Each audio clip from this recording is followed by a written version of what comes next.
Welcome to CCTA Wake-Up Call for the Memorial Day weekend. Thank you for joining us, and I'm going to start by saying we'll introduce ourselves. This time I remembered I'm telling you I'm Bob Griswold, and I will introduce the rest of they will introduce the rest of the panel. Go for it. Mary Griswold. Rebecca Hopper. Christy Frazier. Alan Harrop. Glenn Fink.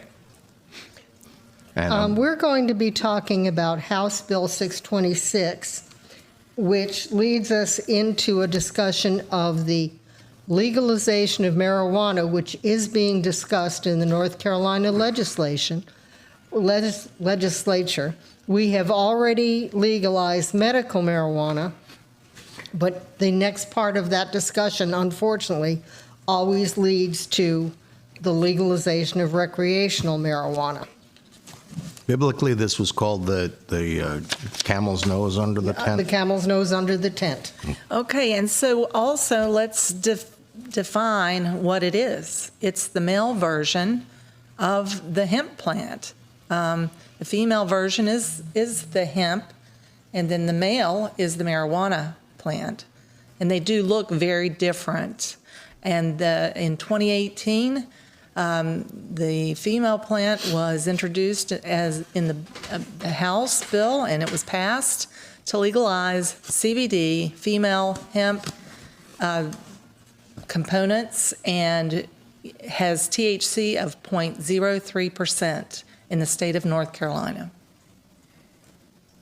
And that is different than actual marijuana that has a serious THC. We are compared, component. CBD is compared, and when I say we, anybody who sells CBD is compared to strawberries in the agricultural world. Full disclosure, you have a business. I do. I Yes, have a and just- CBD business, and it's Native Pharmaceuticals Coastal, and I have some wellness uses for all of the cannabinoids. Hard word to say, but it does help our endo system throughout with CB1, CB2. We can talk more about that, but let's talk about marijuana. I want to ask you, as someone who sells those natural pharmaceuticals, how do you feel about the legalization of recreational marijuana?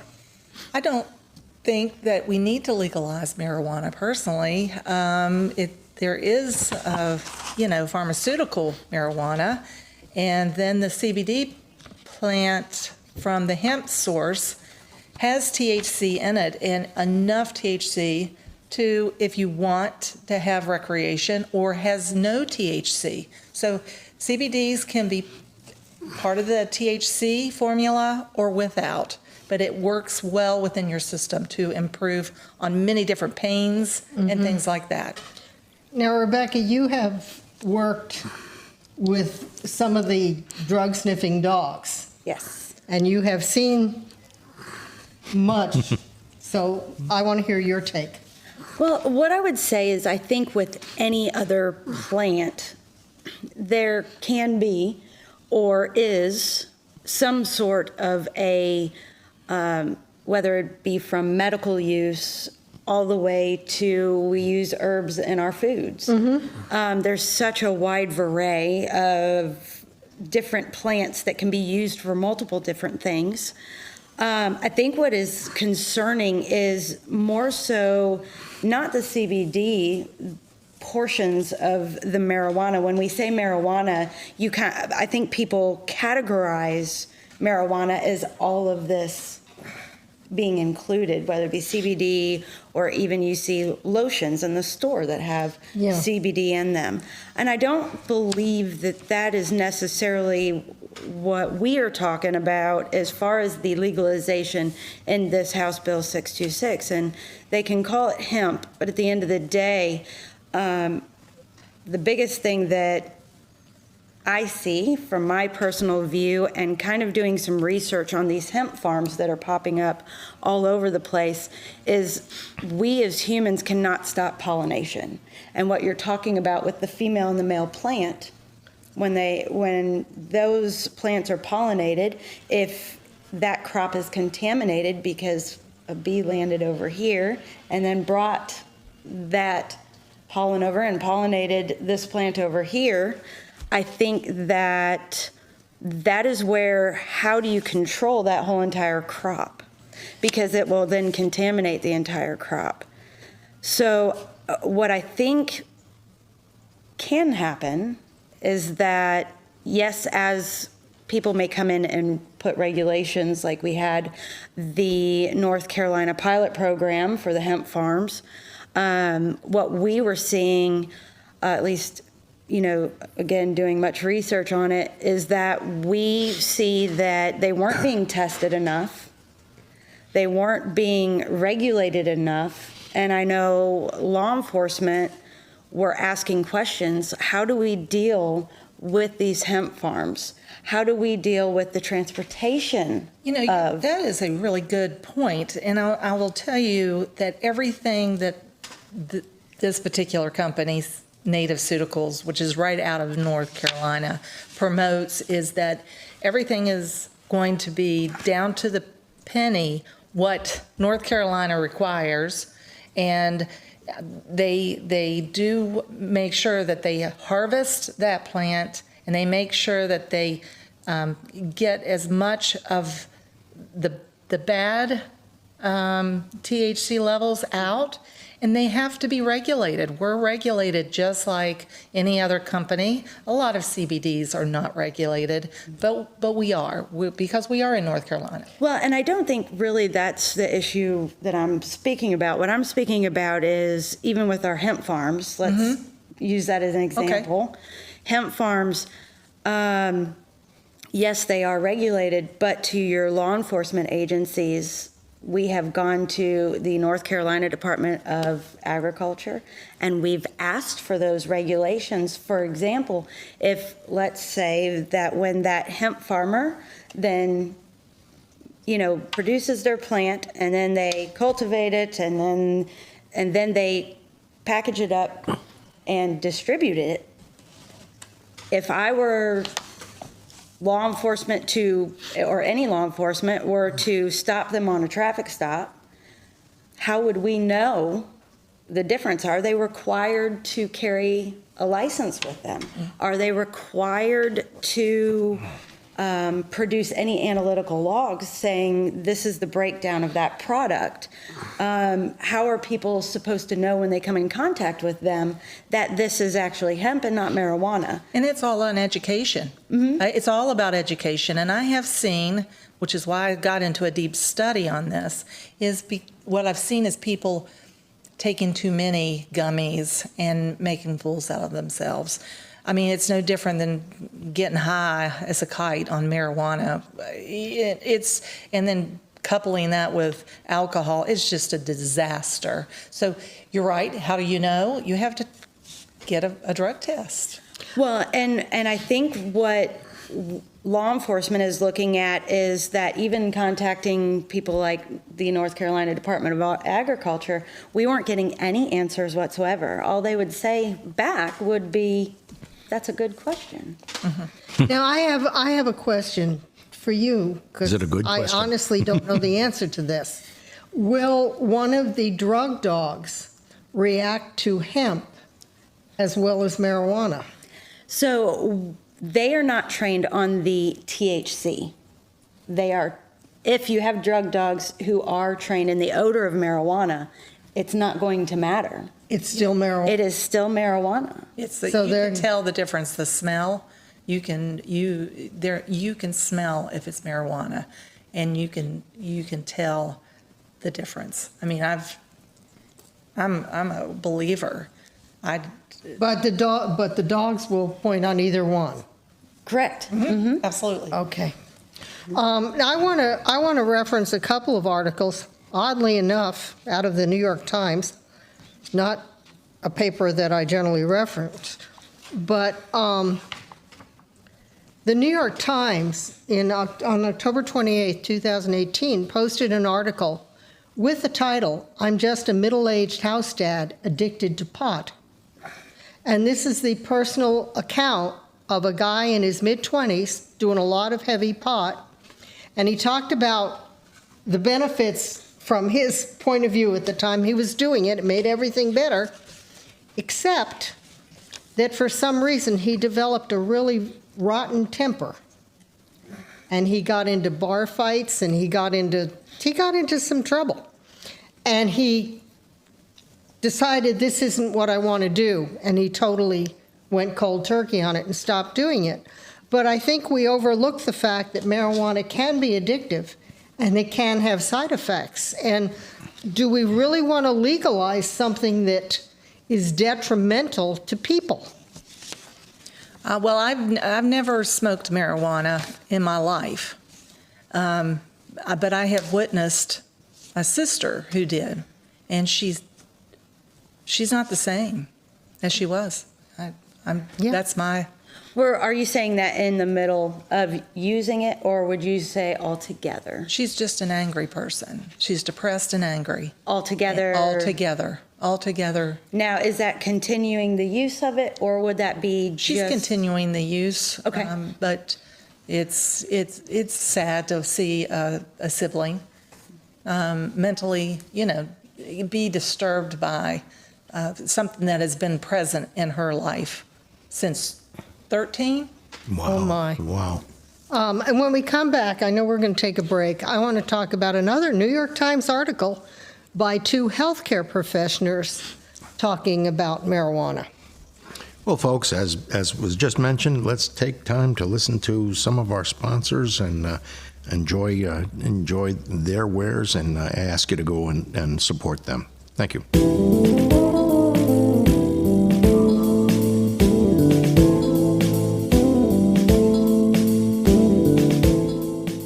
Torque Transmission and Automotive Repair is the transmission physician in the New Bern area. If you're experiencing transmission problems, call Charles Grover at 252-637-2399 or stop by the shop on 17 South in New Bern. Torque can install a new or reconditioned transmission, or they can rebuild your transmission if that's what you prefer. See Torque for a variety of minor automotive repairs like brakes, tune-ups, and water pump. You can count on Torque Transmission and Automotive Repair.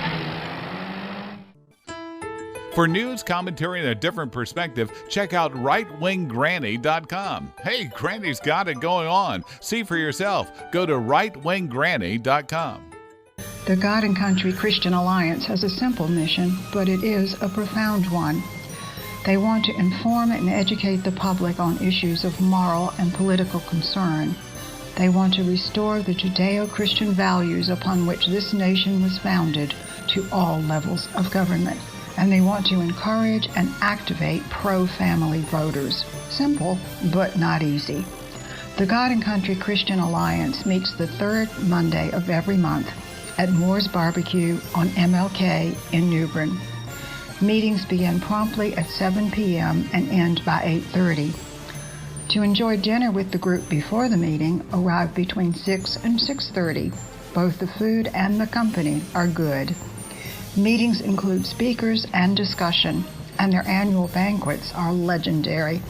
Join them on the third Monday of each month for a refreshingly candid view of the world and our place in it. Just who are these people doing this CCTA program? They're people like you, a photographer, someone that ran their own business, someone retired from the military, just people in the community that love this country and have a desire to do their part to lower taxes and shrink government, to protect individual liberty, and to preserve the U.S. Constitution and free enterprise system. We welcome you to come out to a meeting. If you like what you see and hear, there's a place where you can contribute to the cause. To learn more, go to cctaxpayers.com. That's cctaxpayers.com. The group meets every third Tuesday at Stanley Hall Ballroom in downtown New Bern to enjoy a fantastic speaker and report on CCTA activities since the last meeting. If you've been disappointed with rising taxes and government intrusion, don't just complain. Join Coastal Carolina Taxpayers Association and make your voice heard. Welcome back. Welcome back from break. Go for it, Mary. I want to go to another New York Times article, and this one goes back to 2019. Kenneth Davis, President and Chief Executive of Mount Sinai Health System, and Mary Jean Crack Creek, I may be pronouncing that wrong, head of Laboratory of the Biology of Addictive Diseases at Rockefeller University, cited studies that show marijuana has a deleterious impact on cognitive development in adolescence. And what they're saying is that we need to make sure, even if we legalize this stuff, that it should not be used by anyone over 21. Under 21, I'm sorry. Well, I think that's, Because it has impacts in development, and there are some schools that believe that it should not be sold to anybody under 25 because your brain is still developing at that point. Now, I think the issue about how you sell it and who has access to it are completely different. You can sell it at 21, but that doesn't mean people under 21 are not going to have all kind of free access to it. And I think that's the reality of it. I think that, you know, the whole idea of the marijuana is, you know, a lot of states started out like we recently did with making medical marijuana. Okay, that's okay. And even that bill has a lot of vague kind of definitions of who qualifies. And I believe there was something in there about if you had a certificate from a doctor that you could have access to it, you could actually have marijuana from outside of the state, from other locations, you could have in your possession. And you know, there is that marijuana, I don't know whether it's coming over the borders now or whatever, that has a lot more, THC in it, Well, a they're lot lacing higher it with concentration than it used to. And plus it has, and if it's available on the street, so you get a certificate that allows you to have medical marijuana, and that's your excuse for, you can access stuff, and that protects you from being held accountable for something that's stronger or something that could be deadly. I think this whole trend about going down this road with marijuana is a serious mistake, in my opinion. I've seen it. I was in the mental health section of the Department of Correction for years. It's a gateway drug. yes. And it leads to the use of other drugs. And if you don't believe that, then you're being pretty naive. And you know, you're talking, Mary, about the negative impacts, the long-term consequences. Every drug you take has a negative consequence if taken long enough. Also, as you mentioned, we have legalized medical marijuana. In the past 3 or 4 years, we have seen a drastic increase in vape shops. They are sitting there waiting for marijuana to be legalized. That's the whole purpose of them being there. And I've been told, and I don't remember who told me this, it was somebody in law enforcement, it wasn't you, Rebecca, but it was somebody in law enforcement who pointed out that the vape shops, in many cases, are selling the accessories. They're selling the bongs. They're selling the pipes. They're selling the things that are involved with the use of marijuana. Well, and even if you take it a bit further than that, even if they're waiting, I don't think, even with the vape shops or whatever shops, you know, plan on selling this, but let's even go back to the medicinal. Where are the regulations? They are not sending them out to law enforcement and going, this is how much, again, we can transport. This is how much they can possess. Are they supposed to present it just like someone with a CCW, concealed carry weapon? Are they supposed to be presenting that first off right at the beginning of the traffic stop? I wholeheartedly agree with you. I don't think that they're, just because they hold a medical card doesn't mean that they are not going to provide it to other people, allow their family members to use it. So if you think about marijuana and what you're talking about with the vape shops, or I can't really single them out because but I think that is a great source for marketing for them whenever it, you know, if or when it ever begins. But if you think about a normal marijuana cigarette or a joint, they're typically 6% THC. 6% THC is the normal. That is if you buy it on the street and you are distributing that way. That's around normal. If you look at the vape pens that we have seen in law enforcement, you're looking at 91%. Ooh. What? Wow, Rebecca. And what happens, this is, I don't know the answer to this. This is an honest question. What about the edibles? Does that vary a lot? Does anybody know how much marijuana is in a marijuana brownie? Typically, if they are manufacturing it, because we also see a lot of things being sent through the mail. Mm-hmm. In the manufacturing in other states who have legalized it, yes, they are sending it here, but they're not supposed to send that through the mail. That is illegal. Any idea in what the itself. percentage is? It could be, I think it would depend on the manufacturer, and it can vary depending on what the edible is. I mean, Okay. it could be anything from a brownie. We've seen it in waxes that people, they use it similar to like a butter. They put it in their food. Oh. They cook with it. They are putting it in their tea. I mean, it would just vary. It would be hard to, pinpoint a percentage on that, because I think it would depend on the product. I think I would break it down to the basic question: what's the accountability? None. None. To me, the issue about introducing any substance like this, which we have tried for years to prevent people from using, now we're crossing over and we're coming up with all these uses that will make it easier for people to access. We already have problems in our society now. You have younger people don't want to work. There's jobs they won't fulfill. Now we're introducing and make it easier to access substances. And I'd like somebody to answer the question, how does free access to marijuana improve our society? That's what I'd like somebody to answer that question. Well, How does it make our society function better compared to how it used to function when marijuana was not even an issue? When I was a kid growing up, marijuana wasn't even available. No. It was, we'd go out and sneak and have a couple of beers. That was considered to be a risque thing. Well, everybody. But gradually now it's just readily available, and now we're sanctioning it, and we're going to make it easier. And we've gone from medical marijuana, and the states, 15 states have medical marijuana, 18 allow both and recreational, and that's the progression. You do the medical marijuana first, then you move to the recreational marijuana, and Yes. again, I'd like somebody to show me how this improves our society. Showing my age, I can remember being sent to the principal because of chewing gum.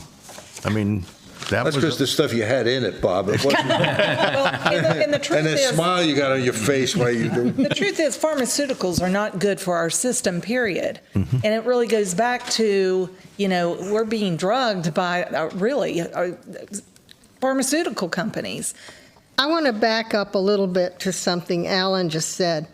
When we were living in Massachusetts, we had a kid who lived on our street who at 15 was coming home from school every day stoned on marijuana.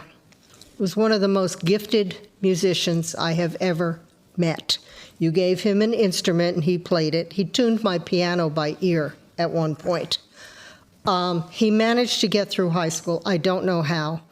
And when he was about 19, he cleaned up his act. He literally met Jesus and stopped with the drugs and became a relatively productive member of society.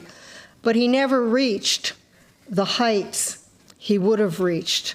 I mean, it was to the point he had an amazing ear. I don't know if he had perfect pitch, but if he didn't, it was close. When what am I thinking of? The singer. His name? Michael Bolton. When Michael Bolton came to town, this guy was called to do the mixing for any performances he did. He was that good. Right. And he was mixing the sound for his church, which made me very happy.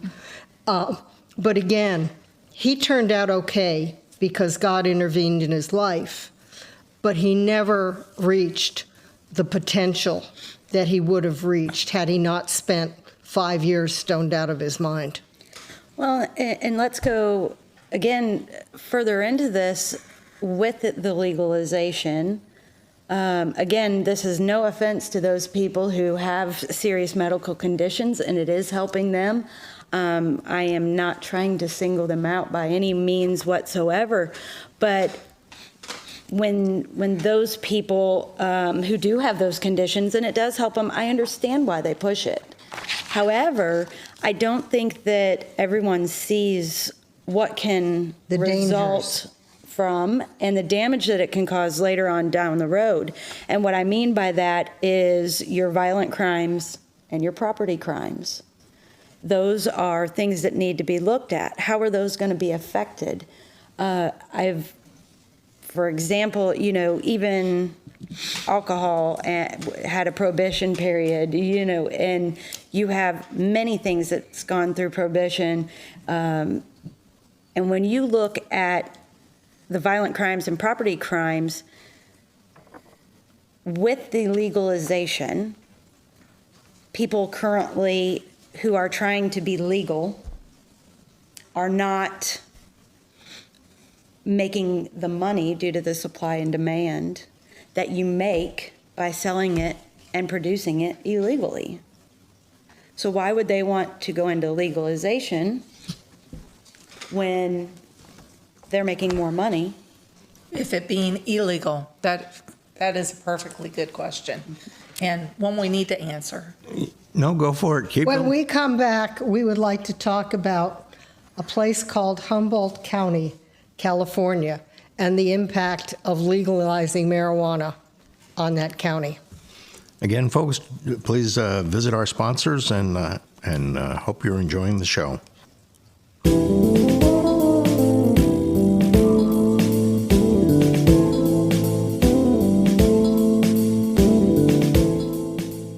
At Professional Auto Service, keeping vehicles in top form and running well isn't just their business, it's the passion of folks who work there. If baling and wire and duct tape is good enough, don't go near them. But if you take pride in your vehicle and reliability is important, go to 2215 Country Club Road in New Bern and let Professional Auto take care of your vehicle. You'll be pleased. That's Professional Auto Service, Country Club Road, New Bern. Moore's Old Time Barbecue is slow cooked and smoked over hickory in the tradition of the Moores family for over 70 years. Moore's also serves fried chicken, cooked to order seafood, and homemade side dishes.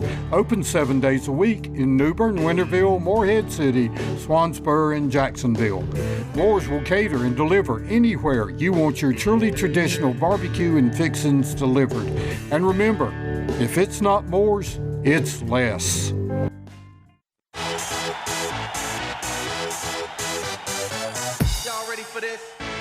The County Compass is a rapidly growing, free weekly newspaper throughout eastern North Carolina. At the County Compass, we believe small business is the future of our great nation. Many small business owners have discovered that an ad in the County Compass each week is the most effective, the most affordable way to reach thousands of readers from all walks of life. At the County Compass, we focus entirely on local and regional news, coverage of important issues that directly affect your life. At the County Compass, we love our readers and we love our advertisers. This Thursday and every Thursday at more than 750 distribution points throughout eastern North Carolina, pick up your free copy of the County Compass newspaper. Since 1952, the North Carolina Fisheries Association has been working to ensure access for fishermen and consumers to enjoy fresh local seafood. The North Carolina Fisheries Association is for fair, science-based fisheries management for commercial and recreational fishermen. If you agree with this philosophy, become a member. For more information, log on to ncfish.org. For fresh North Carolina seafood, there's no better place than B&J Seafood, Highway 70 East in New Bern. For news, commentary, and a different perspective, check out rightwinggranny.com. Hey, Granny's got it going on. See for yourself. Go to rightwinggranny.com. Welcome back. Mary? There is a documentary on Netflix called Murder Mountain, which deals with the impact of legalizing marijuana in Humboldt County, California. Now, before we get on to that, I've seen this documentary, and I want to mention that Humboldt County, even before they legalized marijuana, had some very unique characters. And it's, what is it, a 5 or 6 part series? Yes. 6-part series. What the residents of Humboldt County, before you legalized it, were growing it anyway. A lot of them were Vietnam vets that never quite came home. And one of the comments from the documentary that blew my mind was one of them saying, because he was still growing it illegally, I'm not a criminal, I'm an outlaw because I only break one law. I choose the law I break, and I only break one law. So I'm not a criminal, I'm an outlaw. But the mentality there in terms of right and wrong was a problem to begin with. And bringing in legal marijuana did not help that problem. Well, and even if you take it back further than the documentary series that it's talking about, back in the 60s, the hippies landed there. Yes. And they were, but that is where we need to look at, again, not excusing breaking the law, but they were there and they were about peace and they were about living off of the land. And they had a commune, and they that is correct. Just happened as part of their commune to grow marijuana. That is right. And they were not attempting to sell it to the public. They were not attempting to do all of these different things that Humboldt County is eventually they wanted into. They wanted to be off the grid. That is period. correct. And they wanted to be left alone and to leave people alone. Right, right. So, again, talking about going back to the property crimes and violent crimes that increases, if you go based off of this documentary, the population of Humboldt County is 136,310. Square miles is 4,052, and 80% of that is forestry. And due to the elevation of their land and having all the big hills in them, it actually helps the marijuana grow better due to the sunlight and the location of it. So California legalized marijuana, or medicinal marijuana, in 1996. The actual recreational use was legalized in 2016. Now, again, I think this goes back to the same thing. What goes past once it's legalized? What are the effects? Because once we legalize it, it's going to be hard to take back anything. So if you discount the fact and take away the fact, okay, let's take the medicinal away from it and just say the recreational use. What about our violent crimes and property crimes? Even just in this county here in 2021, their homicides were 43% higher. Their rapes were 52% higher. Their robberies were 9% higher, and their assaults were 20% higher. Well, Those are. Does that have anything to do with the property being taken over by cartels? I don't believe in this particular case. Okay. However, the people are flocking to those areas, like Humboldt County. Okay. They are flocking there, looking into how can I get into the business of this illegal marijuana grows. Okay. And you also saw that the documentary focused on one particular person who had gone there to work and wound up missing. To make a lot of money.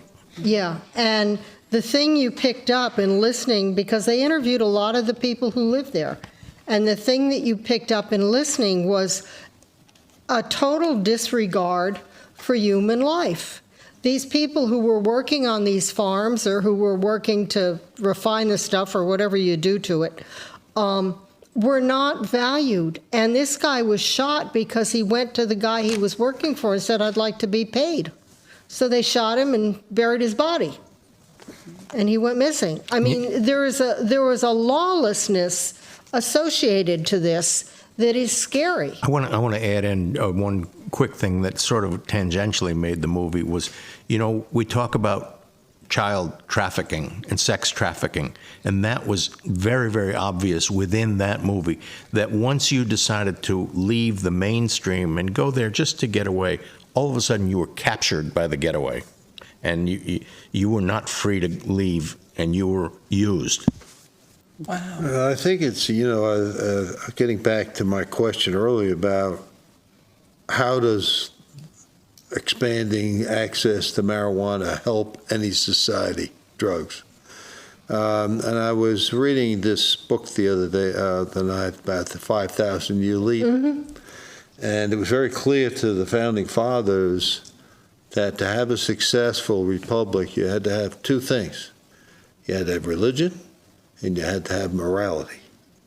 And when you go down this road we're going down with making drugs more accessible, you're undermining the entire basis of morality.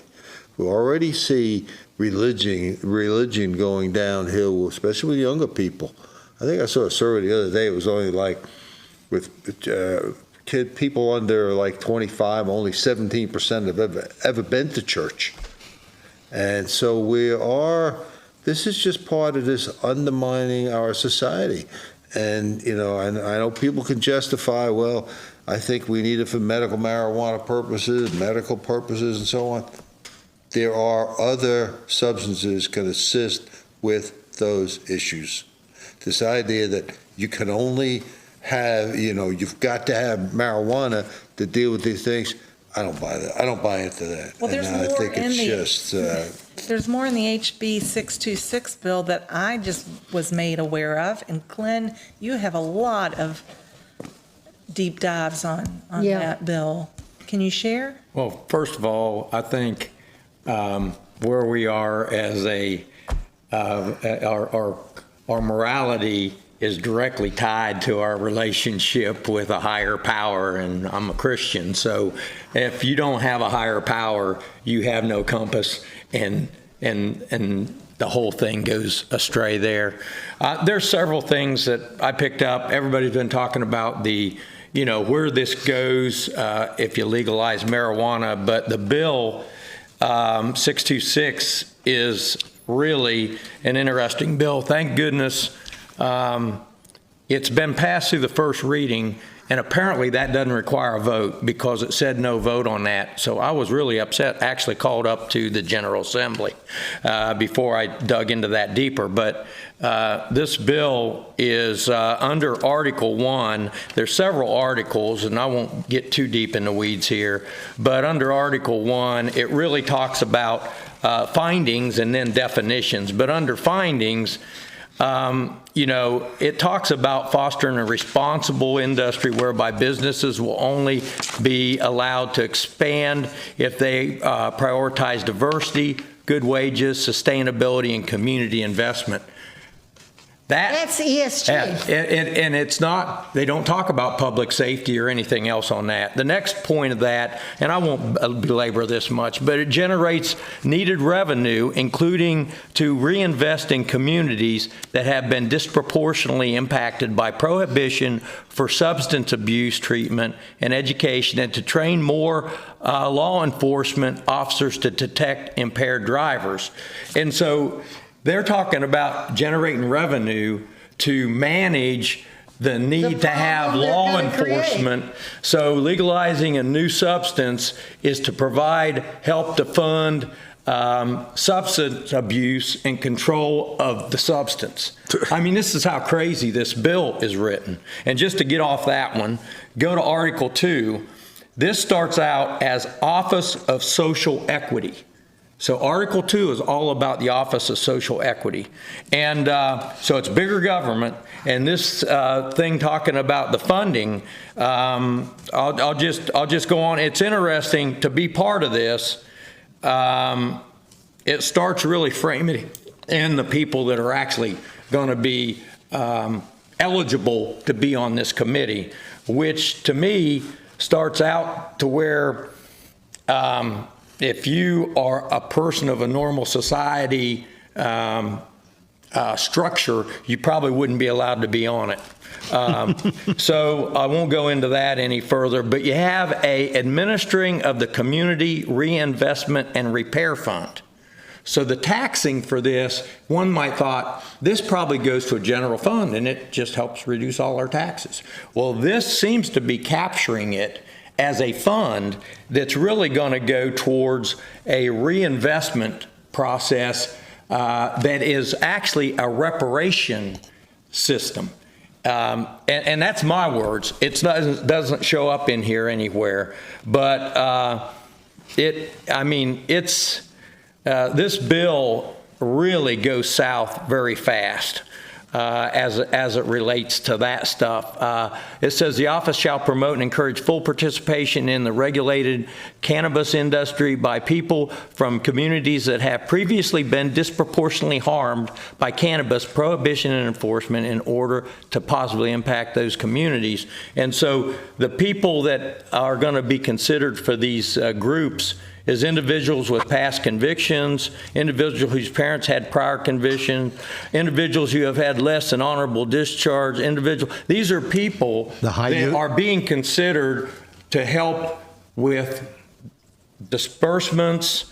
So the high use communities. And there's nothing there that indicates these people have changed their ways. So it goes back to what Alan just said. How is this going to help with our society? Well, how's it going to help with society? I'll go into that. Okay. I know we're close to permissible uses of the fund include but are not limited to grants, a nonprofit organization, housing assistance, including promoting home ownership, reentry services, which is from prison system. That's probably good.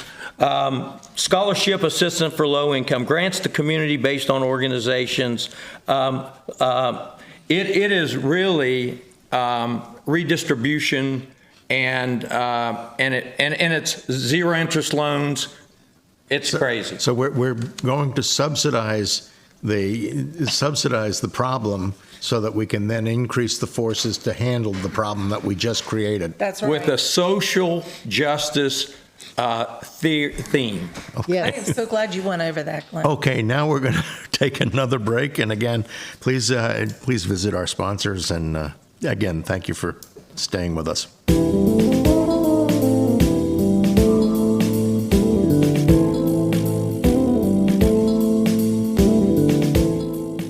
Torque Transmission and Automotive Repair is the transmission physician in the New Bern area. If you're experiencing transmission problems, call Charles Grover at 252-637-2399 or stop by the shop on 17 South in New Bern. Torque can install a new or reconditioned transmission, or they can rebuild your transmission if that's what you prefer. See Torque for a variety of minor automotive repairs like brakes, tune-ups, and water pump. You can count on Torque Transmission and Automotive Repair.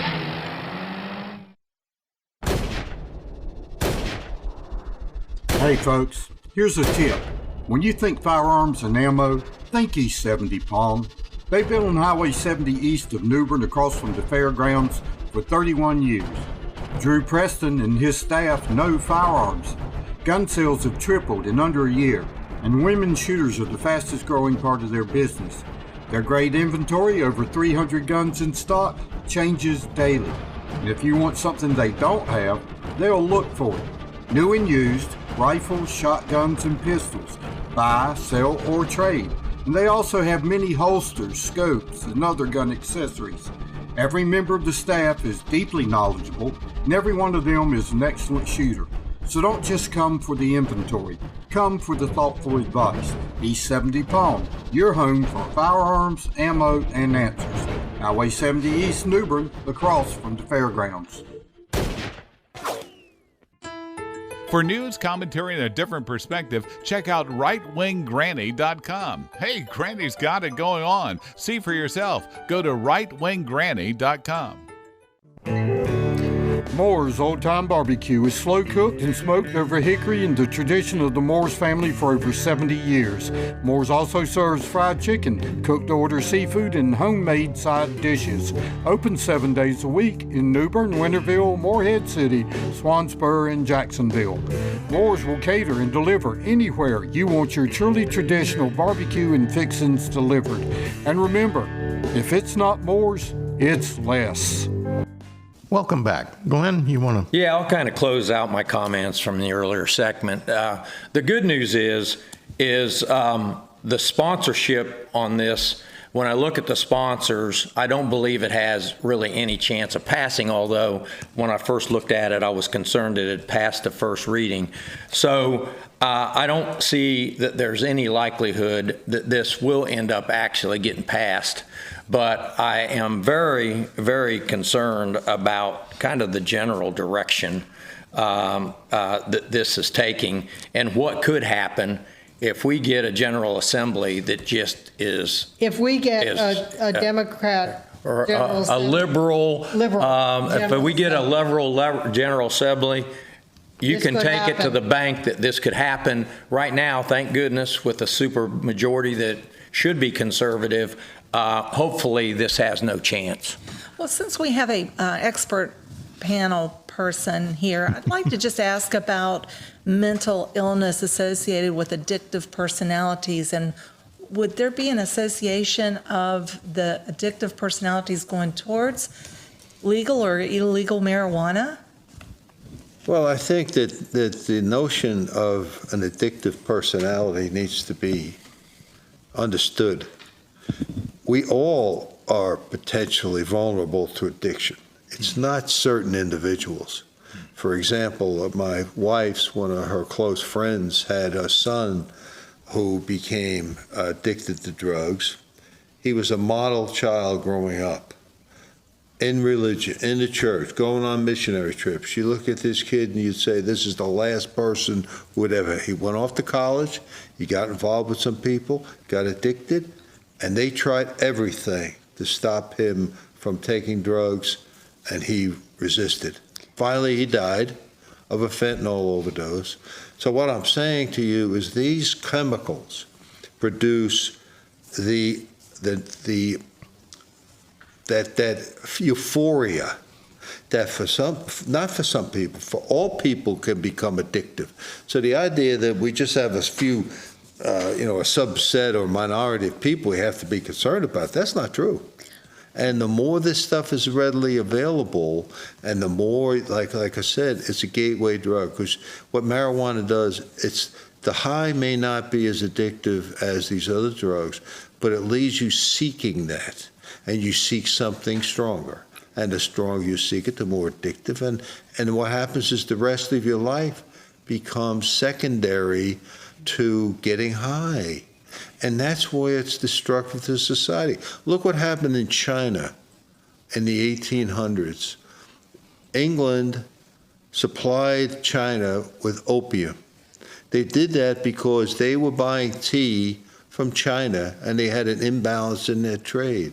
So what they decided to do is they started importing opium to China. What happened is the Chinese society fell apart. There was these opium dens. These people would go in, they'd smoke opium.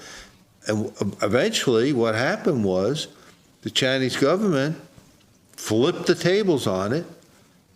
And how did they stop it? They made the importation and sale of opium the death penalty. Capital offense. And it's a capital offense, the death penalty, and they stopped it because it was destroying their society. And we are heading in the same direction. We had over 100,000 deaths of fentanyl, last year. Is running a little over 100,000 per year. And we sit here and think, well, we're going to expand access to drugs, thinking that's going to help us. It's the opposite. And that's across the country, correct, Alan? 107,000 deaths? Yeah, it's a national figure, right. As I understand. Now, Rebecca, you had a court case you wanted to mention? Well, I agree with you on the fact that we can't put a label on any type of person who could potentially have an addictive personality. And I see this because I see everyone from doctors who may have gotten into a car crash and they were provided pain pills, and now anything from doctors, nurses, previous law enforcement, all the way down in any trade or any career, I've seen it happen to where they are doing great, they're doing well in life, something tragic will happen, whether it be a crash or a death of a child or anything. It's not pinpointed to one, but anything tragic can happen. And somehow they end up on these medications that they now cannot get off of.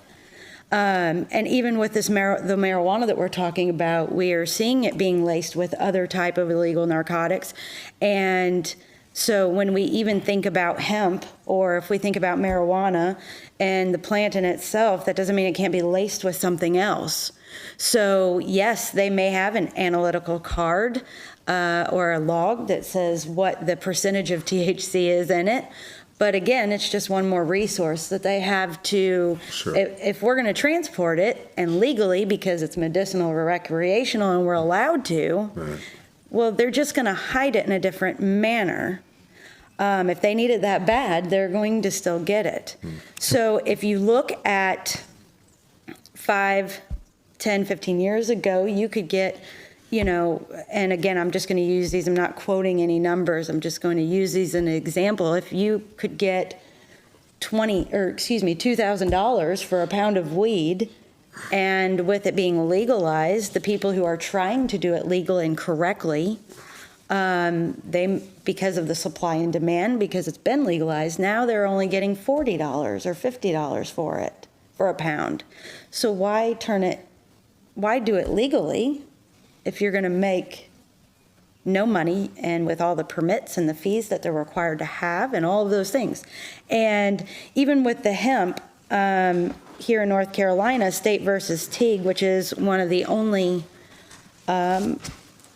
court opinions that I've seen about hemp, and this is it kind of addresses with searching vehicles. If you pull somebody over, you smell the odor of marijuana coming from the vehicle. It says hemp did not alter the court's probable cause analysis, which so many times, law enforcement hears on the side of the road, oh, it's just a little bit of weed, or oh, it's hemp. You can't search my car because I bought it at the store up the road. And essentially, in State versus Teague, the opinion of the court was assuming that hemp and marijuana smell identical, which is, again, your great question earlier, with can the dogs differentiate between the two who are trained in the odor of marijuana? No, they can't. Then the presence of hemp does not make all police probable cause searches based on the odor unreasonable. The law and the legal landscape on marijuana as a whole is ever changing, but one thing is still true. Marijuana is illegal. To date, even with the social acceptance of marijuana seems to grow daily, precedent on the plain odor of marijuana giving law enforcement probable cause to search has not been overturned. Therefore, if hemp has a nearly identical smell to marijuana and hemp was present, it would suggest to the court that the law enforcement officer was even more reasonable to believe evidence of marijuana was present. So let's take that back. Again, we were talking about that traffic stop where somebody may smell the odor of marijuana.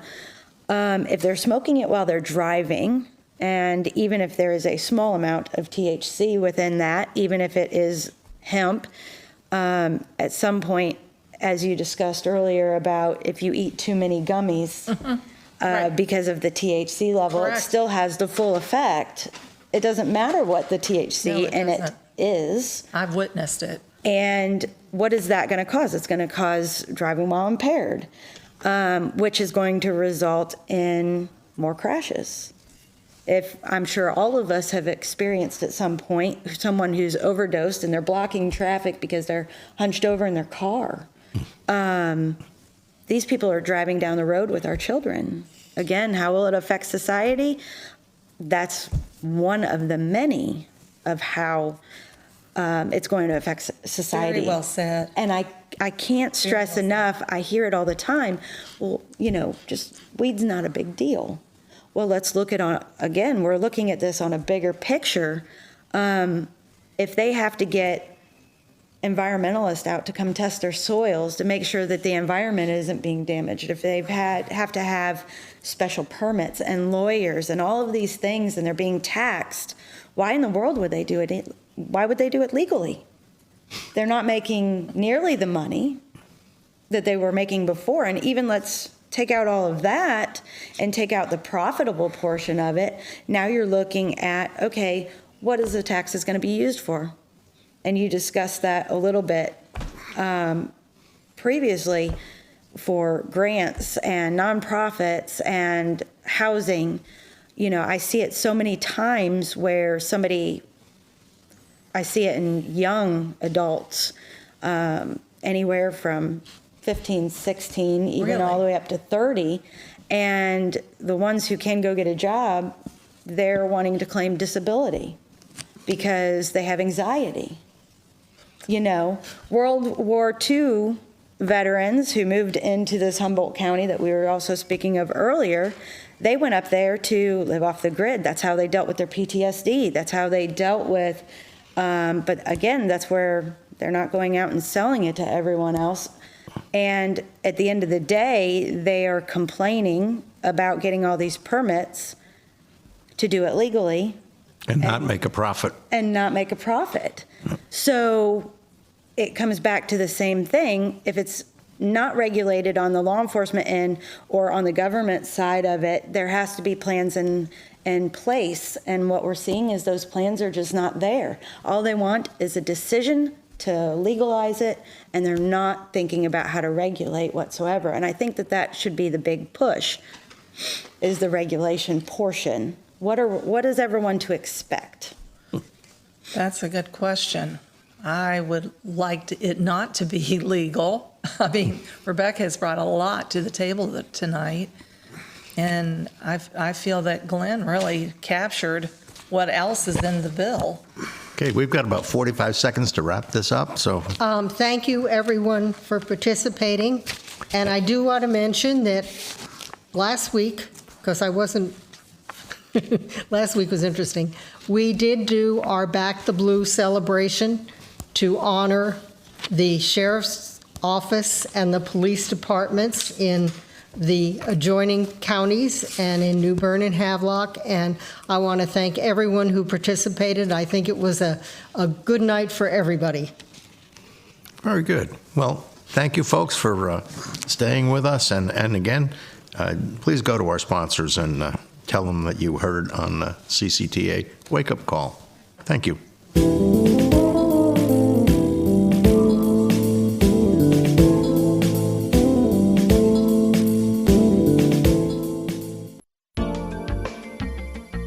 People who learn to do something well and do it often get very good at it.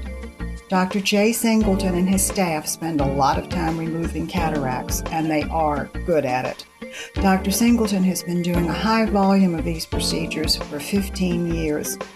Let's face it, once we turn 50, the chances are we'll soon need cataract surgery. Fortunately, the Singleton Vision Center is conveniently located at 3515 Trent Road in New Bern, and the state-of-the-art Singleton Surgery Center is bringing costs down for patients and participating insurance companies. For dedication, experience, and convenience, you can trust the Singleton team. Dr. Jay Singleton and the Singleton Vision Center is conveniently located at 3515 Trent Road in New Bern.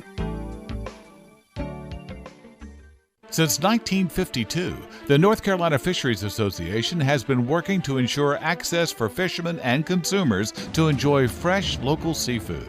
The North Carolina Fisheries Association is for fair, science-based fisheries management for commercial and recreational fishermen. If you agree with this philosophy, become a member. For more information, log on to ncfish.org. For fresh North Carolina seafood, there's no better place than B&J Seafood, Highway 70 East in New Bern. For news, commentary, and a different perspective, check out rightwinggranny.com. Hey, Granny's got it going on. See for yourself. Go to rightwinggranny.com. At Professional Auto Service, keeping vehicles in top form and running well isn't just their business, it's the passion of folks who work there. If baling wire and duct tape is good enough, don't go near them. But if you take pride in your vehicle and reliability is important, go to 2215 Country Club Road in New Bern and let Professional Auto take care of your vehicle. You'll be pleased. That's Professional Auto Service, Country Club Road, New Bern.